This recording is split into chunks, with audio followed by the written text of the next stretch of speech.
अब म चाहिँ जाँदैछु बसन्तपुर। एकदमै घाम लागिरहेको छ, त्यही पनि अब म बसिरहेको छु।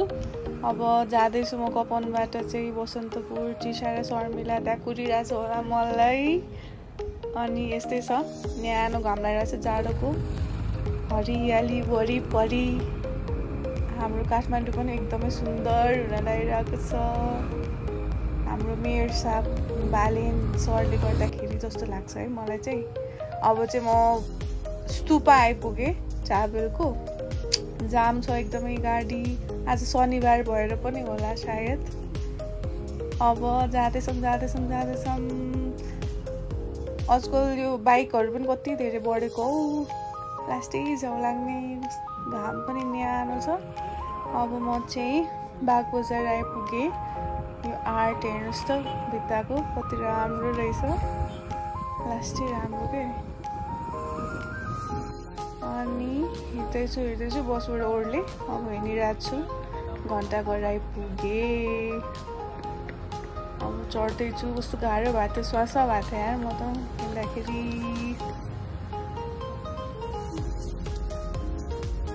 जाँदैछु। अब यसो अनुहार पनि देखाइहालौँ भनेर खिचेको। अब यहाँबाट हाम्रो नेपालको झन्डा चाहिँ फरफराइरहेको छ। एकदमै आनन्द आउने क्या यस्तो फरफराएको देख्दाखेरि चाहिँ। यो चाहिँ रानी पोखरी, घन्टाघरको अगाडि रानी पोखरी। म चाहिँ यहाँ पुल माथिबाट कस्तो राम्रो देखायो क्या हाम्रो सहर, एकदमै सफा। अब यो असन गल्ली शर्मिलालाई भेटेँ मैले, त्यसलाई मैले हाई भनिरहेको छु। त्रिशालाई पनि भेटेँ, त्रिशालाई चाहिँ लाज लागेर। अनि हामीहरू गइरहेछौँ। अब हामी कहाँ जाने भनेर डिसाइड गरिरहेको थियौँ। बसन्तपुर आइपुग्यो, लास्टै भोक लागिरहेको थियो मलाई। अब हामीहरू फुड कोर्टतिर जाने कि भनेर डिस्कसन गरिरहेको थियौँ कि ठमेल जाने भनेर सोचिरहेको थियौँ। तर हामीहरू अनि चिया अड्डा गयौँ फर्स्टमा। त्यहाँ गएर त अब यो त अभियसली खिच्न परिहाल्यो। अनि अब गफसफ गर्दैछौँ, केटीहरूको कुरा त्यही त हो होइन। अनि चियाको लागि कुरिरहेको थियौँ। त्रिशाले चाहिँ चिया खायो, शर्मिला र मैले चाहिँ चिसो खायौँ, अनि कुकिज पनि खायौँ। अनि मजाले गफसफ गऱ्यौँ। अब त्यसपछि हामी कता जाने भनेर डिसाइड गरिरहेको थियौँ। अब केटीहरूको नाटक अलिअलि भिडियो बनाइरहेछौँ भनेर अलिअलि नाटक पनि गरिरहेको थियौँ है। अनि त्यसपछि अब हामीहरू लाग्यौँ ठमेलतिर। पहिला फुड कोर्टमा गयौँ, एकदमै भोक लागिरहेको थियो नि त। अनि यहाँनिर चाहिँ एकदमै थाइल्यान्डको भाइब्स के आउने होइन। चट्ट खानेकुराहरू पनि खिचिरहेछौँ, मजाले गम खाइरहेको थियो। शर्मिला चाहिँ फेरि पब्जी खेल्नमा बिजी थियो होइन, त्यसले त धेरै खानेकुरा खाएन। हामीहरूले चाहिँ मजाले खाइरहेको थियौँ। अनि त्यसपछि एकदमै पेट त टन्न भयो। अब अलिअलि त हिँड्नु पर्यो, खाएको घटाउनु पर्यो, त्यही भएर अनि त्यो कुरा गरिरहेको थियौँ त्रिशा र मैले चाहिँ। अब कता जाने भनेर ठमेल जाने भइरहेको थियो हुन त। त्यही पनि के गर्ने भनेर सोचिरहेको थियौँ। अब चाहिँ खाना खाएर सक्यो, अब एकचोटि वक गर्ने भनेर यसो नजारा हेर्दै हामीहरू लाग्यौँ फेरि बसन्तपुर साइडतिर। कस्तो राम्रो देखेको के भ्यू, एकदमै राम्रो। तर आज चाहिँ एकदमै चहल पहल थियो, शनिबार भएर पनि होला सायद। हाम्रो नेपाल एकदमै राम्रो छ। यो चाहिँ फेमस गुच्चा मोमो अरे, त्यही भएर चाहिँ मैले एक झलक हालिदिएको। यहाँनिर चाहिँ बनाउँदै हुँदो रहेछ मादल। दाइलाई लाज लागेर हेर्नु नै भएन। शर्मिला त्रिशा अगाडि जाँदैछ। अनि फेरि म पनि गएँ नाटक पार्दै। अब यहाँनिर हेर्नुहोस् सबै कुराहरू।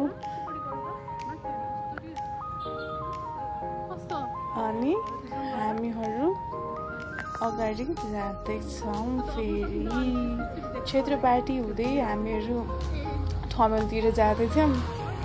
लास्टै खुट्टा दुख्यो आज त हिँड्दा। अनि यहाँनिर कस्तो राम्रो क्याट देख्यो। अनि यसको मुख नै कता छ भनेर मलाई थाहा नै पाएन। शर्मिलाले देखाउँदै थियो। शर्मिला चाहिँ एकदमै क्याट लभर हो। अनि त्यसले प्राइस सोध्दै थियो, बेच्ने हो कि होइन सोध्दै थियो। अनि बेच्ने हो अरे, तर लास्टै महँगो छ भन्नुभयो। अनि हामीहरू त फर्क्यौँ। अब यहाँनिर के हो, माछा पुछ्रे नै जस्तो लाग्यो। अनि एकछिन अब चटक गर्दैछौँ हामीहरू ठमेलमा बसेर।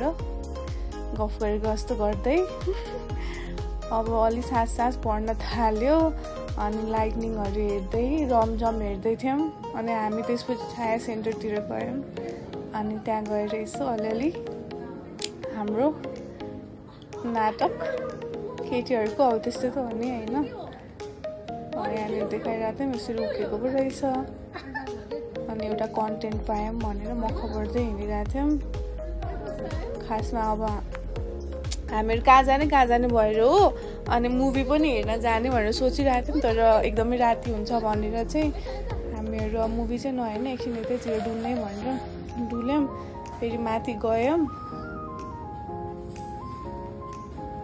अनि त्यसपछि फेरि तल झर्यौँ त्यहीँबाट अलिअलि नाटक भइरहेछ के गर्ने भनेर यस्तै हो केटीहरूको नक्कल झक्कल होइन हामी चाहिँ फर्स्ट टाइम हो कि यसरी भ्लग बनाउनु लाग्यो अनि के गर्ने भन्ने कुरा आइडिया नै थाहा भएन अब त्यसपछि हामी टोइलेटतिर लाग्यौँ लास्टै टोइलेट लगाइरहेको थियो त्यही भएर चाहिँ टोइलेटतिर लाग्यौँ हिँडिरहेको थियौँ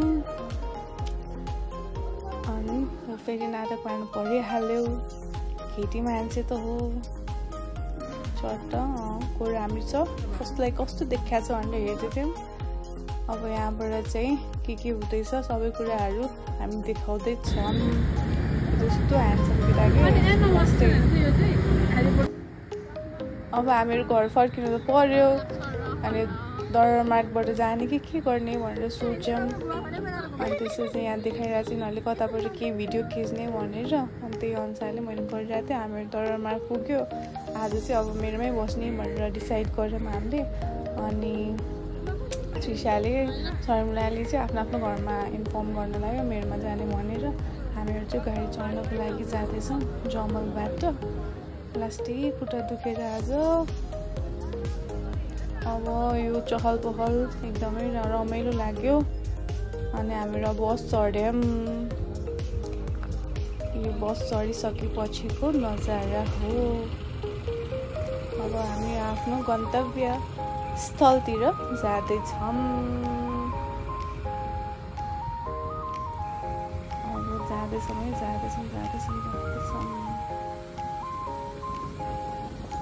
यो चाहिँ हामी फेरि ठ्याक्कै रत्न पार्क मैले जहाँदेखि म अघि हिँडेको थिएँ त्यहीँनिर आइपुग्यो अब हाम्रो एकजना खैरे चाहिँ निदाइरहेको छ अनि पेट्रोल पम्पमा हामी रोकिरहेछौँ गाडीलाई अलिअलि फ्युल चाहिएको भएर अनि चाहिँ हामी ठ्याक्क घर नजिकै एउटा रोयल स्पट भन्ने छ कि यो स्टेडियम के भन्छ यसलाई अनि यहाँनिर क्रिकेटको म्याच भइरहेको रहेछ हामी जाने बित्तिकै चाहिँ ठ्याक्क टुर्नामेन्ट चाहिँ सकिन लागेको रहेछ रेड र पर्पल थियो ठ्याक्क पर्पल जर्सी लगाउनु भएकोहरूले चाहिँ जित्नु भएछ कि अनि यहाँ सेलिब्रेट गर्दै हुनुहुन्छ एकदमै कङ्ग्रेचुलेसन्स उहाँहरूलाई हामीहरू जाने बित्तिकै चाहिँ सकिहाल्यो म्याच अनि हामीले त्यही पनि इन्जोय गऱ्यौँ एकछिन भए पनि उहाँहरूको खिचेर अनि त्यसपछि हाम्रो चिया खान गयौँ चिया खानलाई जाँदैछौँ तर पसलै खुल्ला भइरहेको छैन सबै अन्धकार नै अन्धकार छ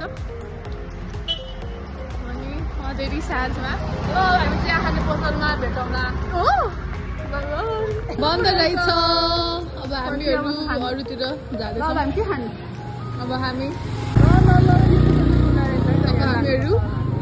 सायास बेकरीमा जाँदैछौँ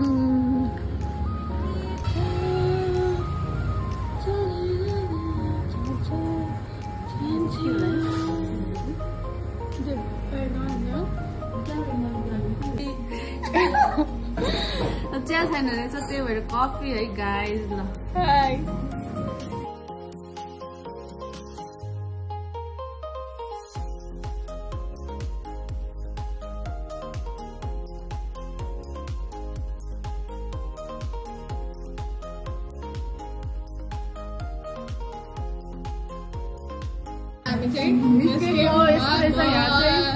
यस्ता एक्सो पनि रहेछ यो बाहिर बस्ने ठाउँ पनि रहेछ है राम्रो छ मलाई राम्रो लाग्यो है तल कस्तो लाग्यो राम्रो छ एकदमै ल बाई बाई सी यू